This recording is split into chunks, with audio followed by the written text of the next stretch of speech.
Mga ka-One Piece, ito po ay alcohol at joy. So para saan po ang purpose nito, kung bakit ginawa ko ito ng video, dahil dito po sa mga langgam na ginawa ng colony itong gilid ng aming bahay.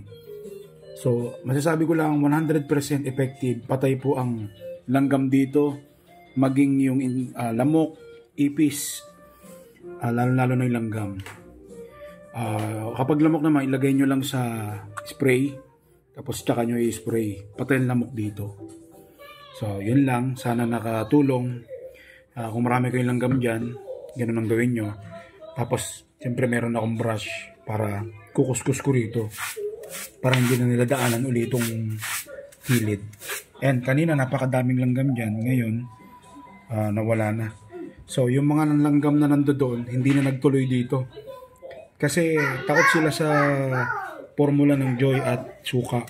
So tignan natin doon, marami pa langgam doon. Ibuksan mo to.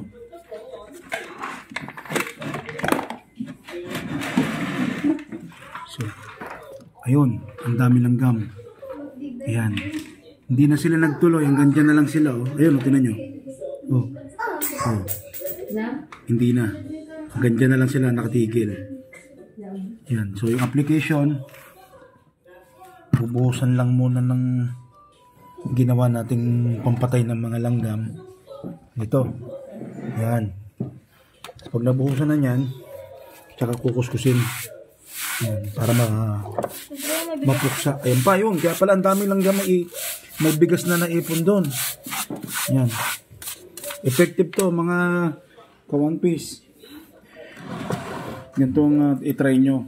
Hindi na kayo bibili ng yung spray na mahal tapos masama pa sa kalusugan. So ito, environmental friendly to.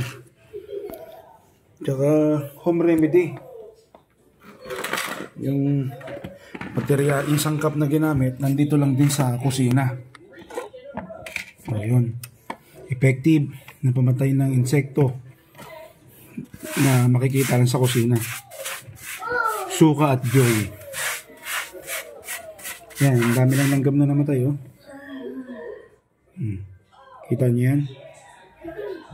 Halos hindi na gumagalaw.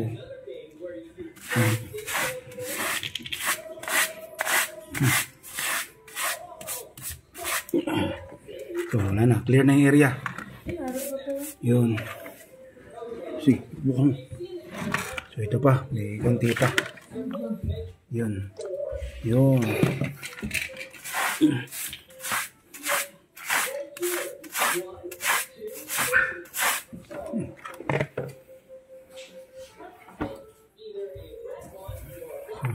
Ito pa.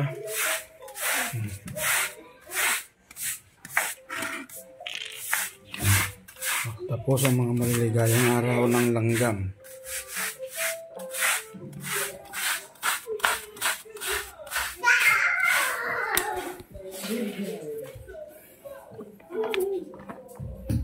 Ayun. Yun lang mga ka-One Piece. Yun lang yung gawin ninyo. Siguradong patay talaga ang mga langgam dito. Salamat!